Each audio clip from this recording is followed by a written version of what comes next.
So in any corporate environment, in any industry, there's a culture. And the culture is the system of behaviors that are rewarded and then behaviors that are penalized. And the people who are at the top, they make the decisions, and how they behave matters, because based on how they behave, if they say a racist comment, everybody laughs, then that's okay. If they say a misogynistic comment or they say something in passing, it's okay because that's the culture. They set that. Now, the problem with that is if you have unaware leaders who don't get feedback and who are not held accountable, you create a toxic culture. Welcome to You Belong in the C-Suite podcast. You are ambitious in life and in your career, but something is missing. You want to bring more of your passion to what you do. Because let's be honest, you pour a ton into your work, and it needs to mean more. I'm your host, Laura Eigel. I'm a mom, wife, Ph.D, coach, advocate, introvert, and indoor rowing fanatic. I'm passionate about living a life that's in line with my values. We'll give you the actionable tips and tools you need to lead with your values, make a difference, and have career success. The world needs more diversity and authenticity in the top jobs at organizations. Your leadership belongs there. You belong in the C-Suite.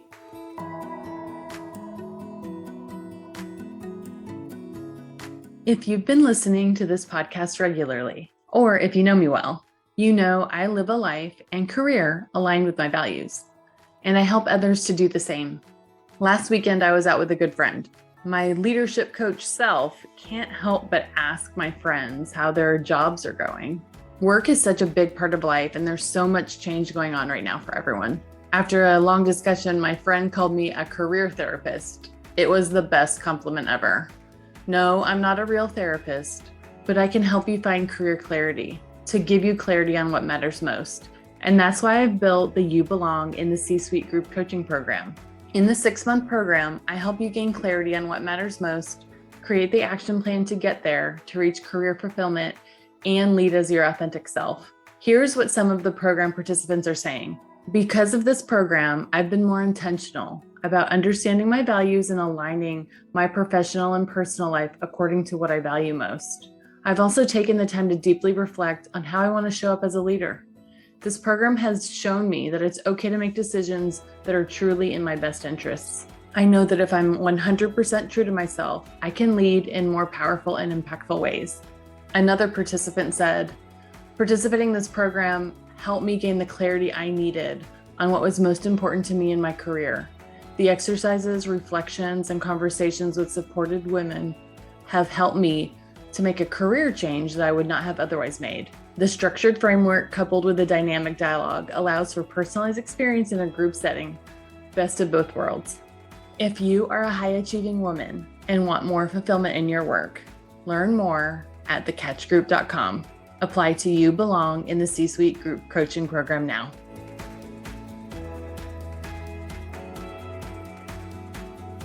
Welcome to this week's episode of You Belong in the C-Suite podcast. I had so much fun chatting with this week's guest, Diana Lowe. We talked about the importance of emotional intelligence for leaders, especially now with so many hybrid and remote workforces. As a certified executive coach, Diana helps remote leaders develop their emotional intelligence and communication skills to inspire their teams to higher performance levels, creatively solve problems, and positively impact their bottom line. Diana works with directors and senior executives in Fortune 500 companies to transform their team spirit and communication, turning low-performing teams to highly productive and engaged teams. Her practice focuses on using evidence-based research and positive psychology for coaching, which allows for a whole-person wellness approach. Diana calls Phoenix, Arizona home. When she is not playing with her 2 little girls or hanging out with her hubby, you can see her on stage doing stand-up comedy. And if you're wondering, no, she's not that funny. Well, I think she actually is that funny and engaging, and we had such a great discussion. I cannot wait for you to listen. Let's get started.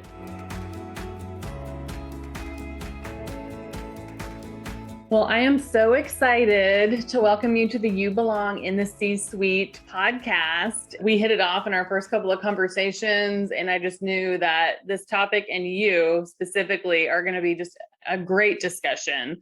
So I am so excited to have you here, Diana. Thank you so much. We have heard, I'm sure people have read all about emotional intelligence, and we'll call it EI on this podcast. Especially now is everybody's trying to be a better leader because there's so many different kinds of workforces now, remote and in the office and hybrid and all of the things. Can you tell me what emotional intelligence is, like your definition, and then why you think it's a differentiator in leadership? Yeah, sure. For me, I know that there are a lot of different definitions out there, but for me, emotional intelligence is really super simple. It's about understanding your own emotions in the moment and reading other people's emotions accurately so that you can make good decisions that create value. It's not about projecting how you feel. It's about more of being able to harness your emotions for good. I love that. And I love your background too, and kind of how you got into this space. Can you tell us more about that and your story? I started with a career in finance, and that was a dream that was implanted in me. It wasn't my dream necessarily, but I figured if I became an expat in finance, that would be a pretty cool life because I wanted to live around the world. So I started in Mellon Financial. That's what it was called back then. And they loved me and they wanted to keep me on, but I didn't want to stay in Pittsburgh. So I asked them if I could move to the UK. And they said, if you move over there and get a visa, then we'll get you a job. So that's exactly what I did. And this was like I said before to you, this was pre-internet. So I had to find a way to get a visa. That was really quite a difficult task. But once I did, they kept their side of the bargain. And I moved to the UK, I moved to London, and I worked in finance. And as I was working in finance, I think it's no secret that for women of color, it's a pretty abusive culture. So a lot of things are like turned a blind eye to.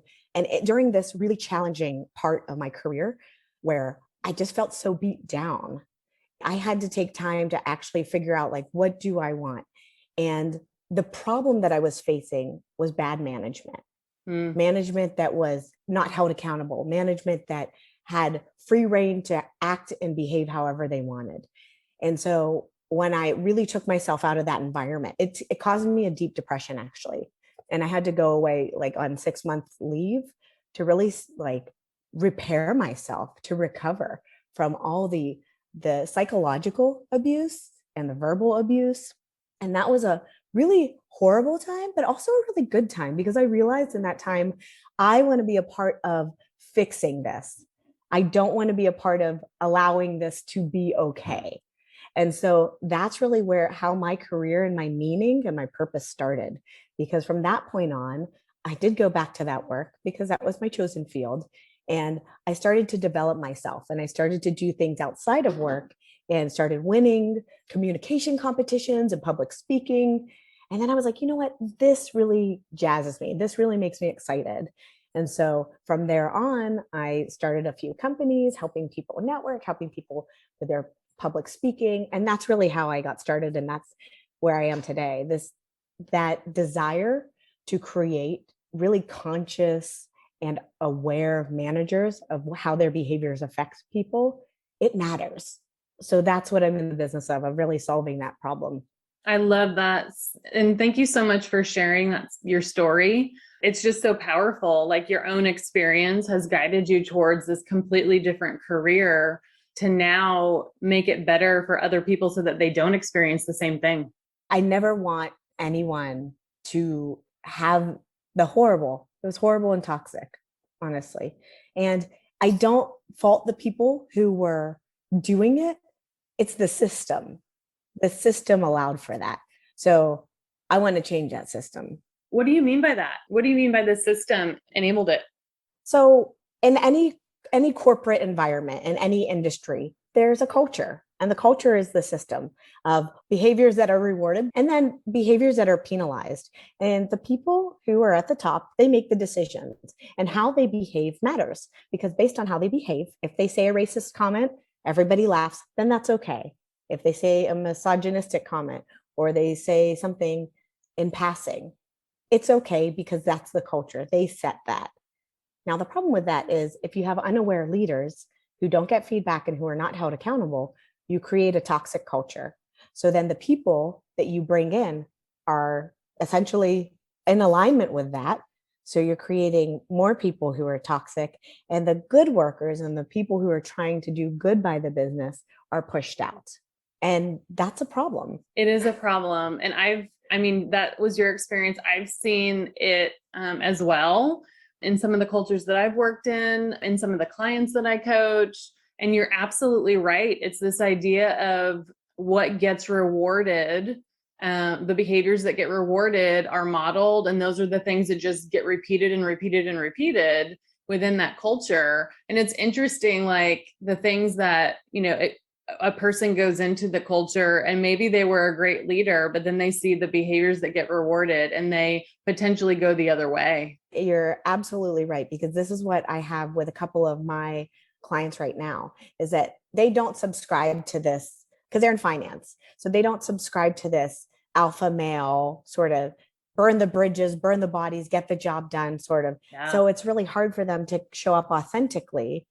But then also because their behavior that is authentic to them doesn't match the environment, then they have an internal clash. So are they doing their best work? They're trying, but it's not in alignment, although they do like the industry. So I think there's a lot of place for disruption in the industry. I think there's a lot of place for people to stand up for themselves and be like, no, I'm not going to put up with this. And I think we're really seeing that, especially in finance, we're really seeing like a change in culture. It's slow, but it's coming. Yeah. And I think you're right. It takes some of those leaders that are willing to be their authentic selves, because I think even in those cultures, that's what it takes, especially from the top, like the top jobs. Like we need more people, more diversity, more authenticity in those jobs to be their authentic selves and model it. And that's really what changes cultures. And it's awareness. I think, and this is why, so my like how I do all this change and work and transformation is through emotional intelligence and really looking at a person instead of, people are already hard on themselves, right? So I don't look at like, oh, look at your deficiencies. We look at like, what are your strengths and where can your strengths be dialed down, or where do they need to be ramped up, or what other strengths do you need to lean on? So I'm always looking at things through positive psychology lens, the science of what is going right with us, what's going well with us, not necessarily happiness, but how can we show up better? And I think most people want to show up better and they don't know how to calibrate that. Like what is better, right? Yeah, no, I love that. So when you talk to leaders, how do you, as they like gain this self-awareness, what kinds of benefits do you see as they become more self-aware of the benefits of emotional intelligence? I like to think of it the simplest way as possible. It's that if you speak French, if you're showing up speaking French or whatever language you speak, the first thing is you have to be aware that this is your language. This is how you show up. This is how you speak to people. So speaking louder doesn't mean that people are going to hear you, right? So it's not like you can speak French really loudly to a person who speaks Greek, but they're still not going to understand. So like awareness is the first step. And when people say, okay, I see this as my way of showing up. This is my communication energy, you know, like a communication where I get my energy from. I'm an extrovert. I'm task focused, but Jamal is not. Jamal needs to understand the why. Jamal needs to really sit and think through these things. So they need to know that it's not a personal thing. It's that that's how you need to show up. And that's really where I see the transformation, because once people identify, okay, this is how I'm showing up, but these are how the other people need me to show up for them, then that allows them to create that transformation. So I have one of my favorite clients. Am I allowed to say that? Am I allowed to say I have a favorite client? I think so. So one of my favorite clients was having like a real clash with his CEO. He was very senior in his company. It's a pretty big company, and he just couldn't connect with him. They were just headbutting, and it's because they just have different communication energies. So once we kind of mapped out, like, okay, this is how you're showing up, client, and this is how he needs you to show up. So when you're questioning him in front of a group of board members, that's offensive to him. You can do the same thing, but you need to do it in a way that he's hearing it and not shutting down. So once he was able to be like, okay, this is how I'm showing up. This is how, when I'm talking to him, I know my objective. How does he need to hear this objective? Like, really hear it. And he's like, it's like a Jedi mind trick. Because he was just like, his whole world changed. His marriage changed because he's showing up in a way that's more present and thinking about the other person. His relationship with his kids changed. And not that he was bad before, right? It's just now he's so aware that he's like, this matters. How I show up matters. How I think of other people matters. And so he's up for different promotions. He's up for opportunities that were never even on the table before.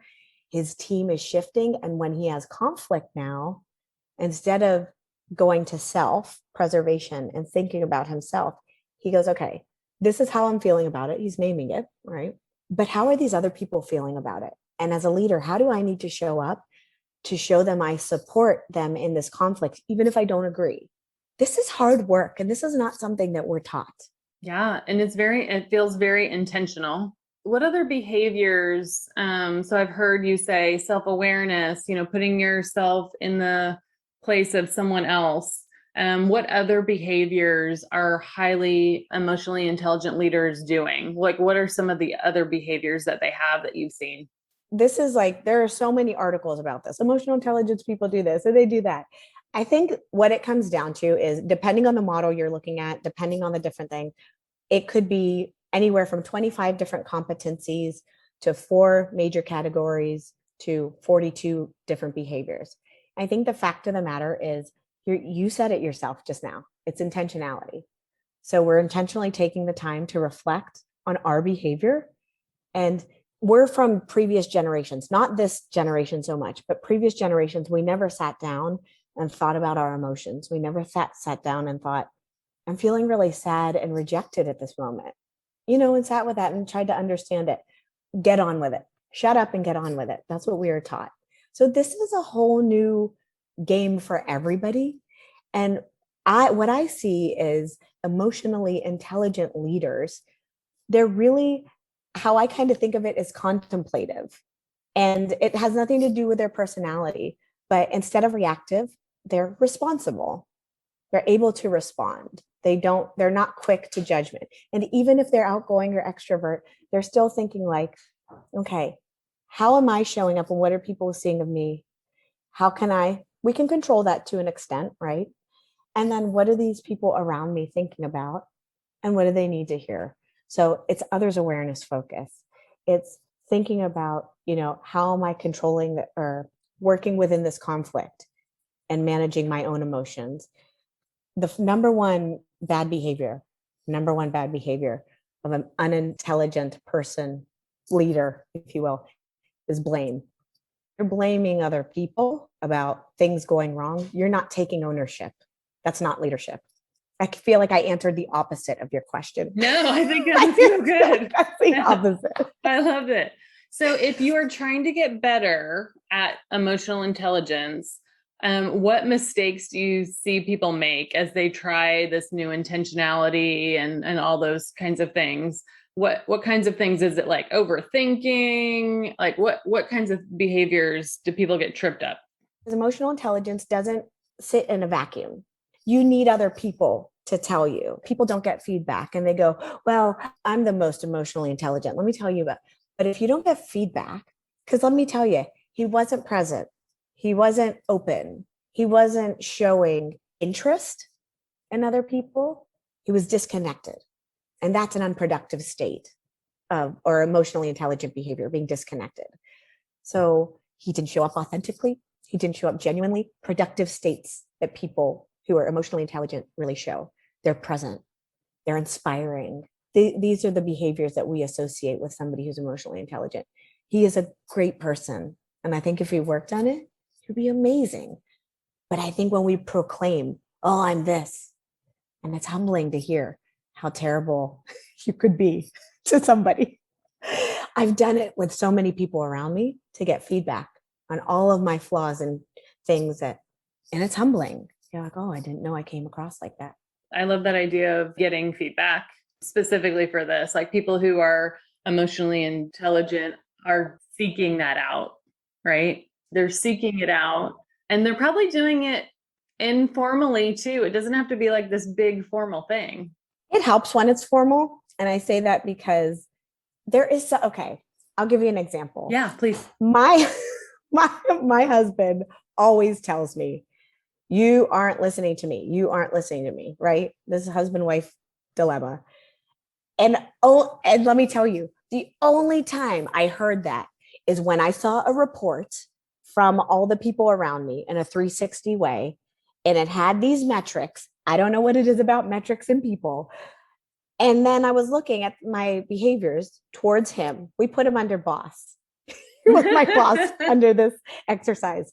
And I was like, oh, yeah, I don't do that. No, I don't do that. And then I felt really bad because I was like, wow, this is saying he doesn't feel like he's heard and he doesn't feel like he's valued based on the report and how it came out. And so I apologized to him and was like, I am so sorry that you didn't feel heard. But before, when I took the informal advice, it was like, oh, whatever. So there's something about it being formal, sitting down, understanding, having a readout of these measurements. I don't know, our brain just kind of needs that. No, I like that because it almost feels like harder data, right? It's another data point. It's in this report. It's in this report, so it must be right. And so I don't know what it is, but it is something about that. When you see that, like, let's say, for example, you work really hard, and I've seen this with some of my clients, you work really hard on being a great leader, but really you're doing things for yourself. And only in the 360 feedback, when you see, how am I demonstrating these behaviors? And how important are these behaviors to you? So let's say, for example, being on time. And how am I demonstrating this? And is this important to you? And then getting feedback about this person never shows up to meetings on time after I've scheduled my day. Then you're like, oh, now I understand how this is impacting you. So it does make a difference, I think. Yeah. And I love a 360. So this idea of just getting feedback to be able to rate yourself, your manager rating you, your peers rating you, and your direct reports rating you, to get just a different perspective on how you're showing up, because the same behavior can show up very differently. Because if you're doing the same thing, like you said, for everybody, like, oh, I'm listening because I did this thing. But when you did it with your manager, they perceive it in one way. When you do it for a direct report, they perceive it in a different way. When you do it for your peers, they perceive it in a different way. And so it shows like just all of the different perspectives and how probably you need to flex your style more. I couldn't agree with you more, because you can have a person, let's say a leader, and they have a clique. And their clique, they're like, oh my gosh, I love this person. They're great. They're great. They're great. But then you have 6 or 7 people outside of this clique who are like, no, they are not great. And if you only get asked for informal feedback from this clique, what are you going to hear? Oh yeah, I'm great. They love me. But it's really getting that whole picture. And that's really what emotional intelligence is about. It's not about big upping yourself on, oh, how great you are, because things change and dynamics change. We're not the same person that we show up to be every day. Some days we have good days, some days we have bad days. And so when you get that full picture, then you're like, oh, I never knew I left this group out. Or maybe you did and you just didn't care. That matters. That matters to morale. That matters to the bottom line. That matters to collaboration. That matters to the great resignation. That all matters. Yes. Okay. So we just talked about 360 assessments. What about assessments on emotional intelligence? Are there tools that you like so that somebody can like just go and take an assessment to understand like how their strengths or their opportunity areas? I think this is an opportunity area for me to create something.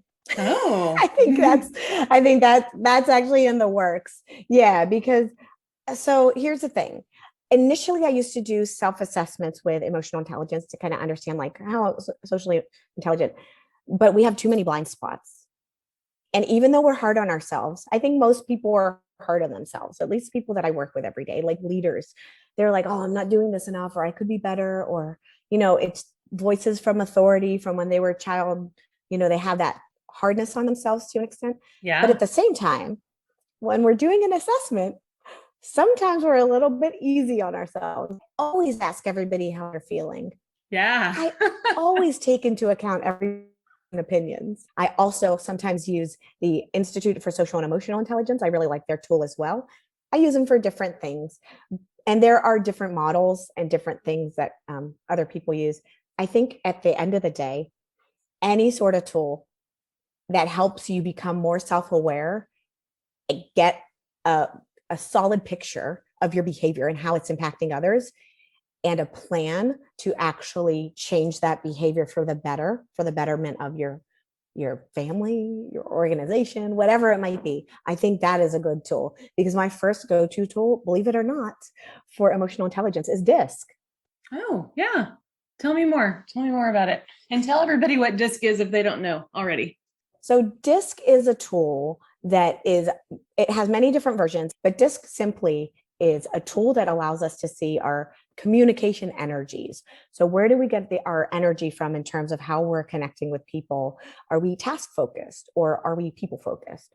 Are we people who are fast paced, or are we more deliberate?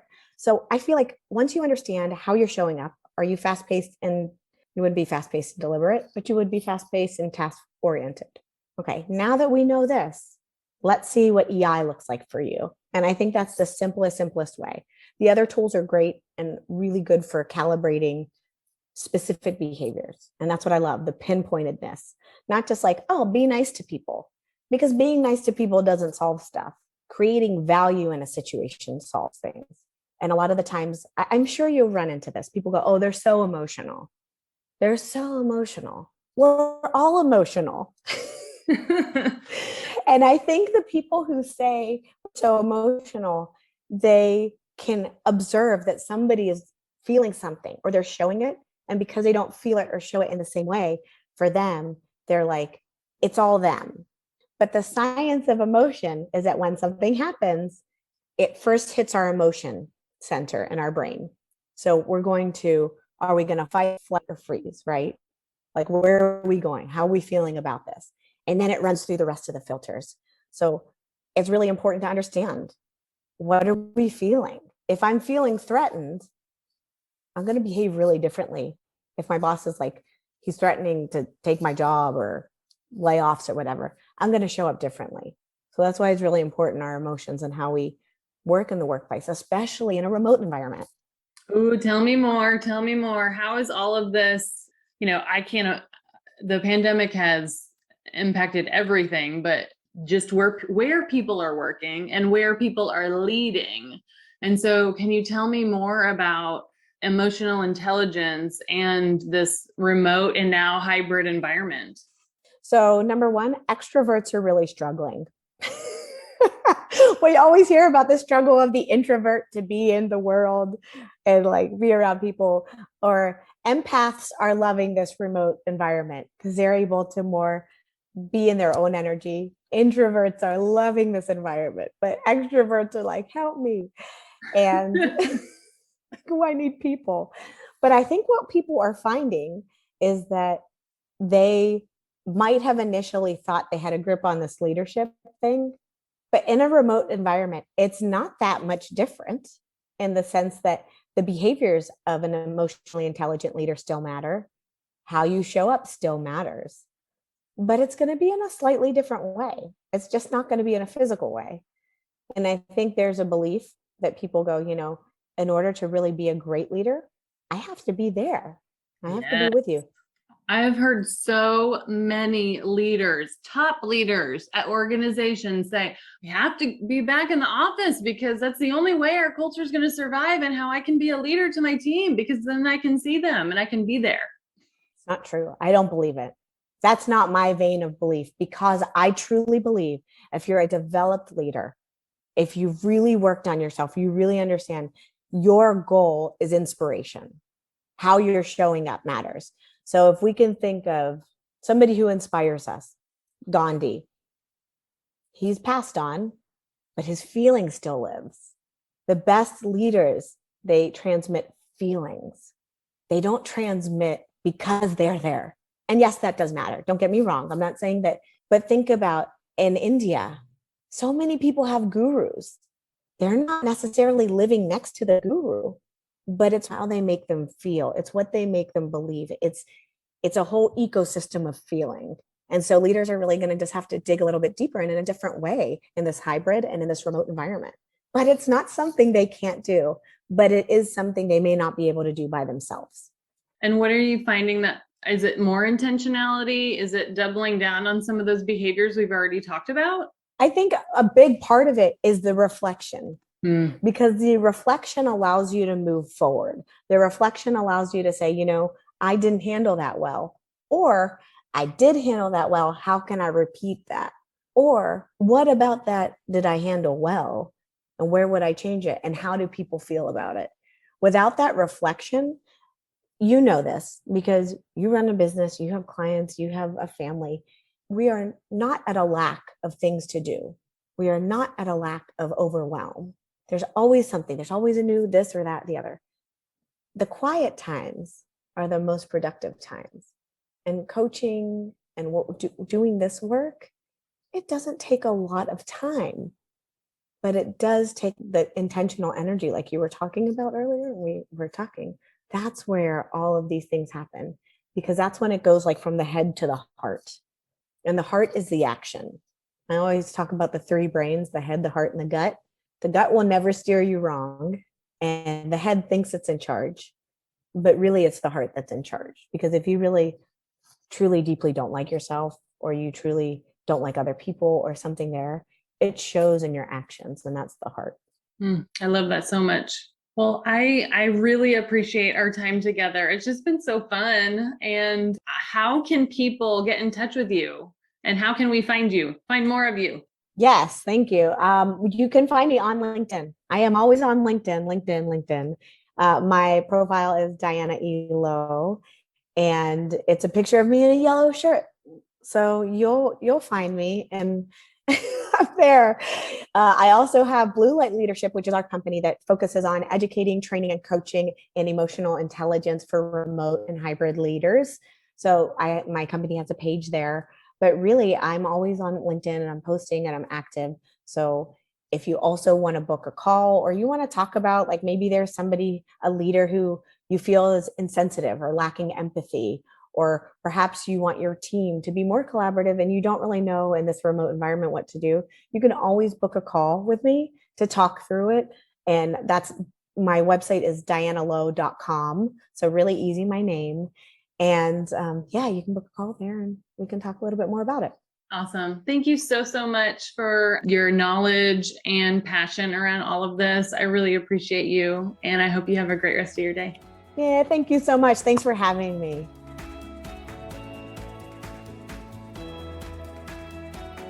I want to thank you so much for listening to the You Belong in the C-Suite podcast.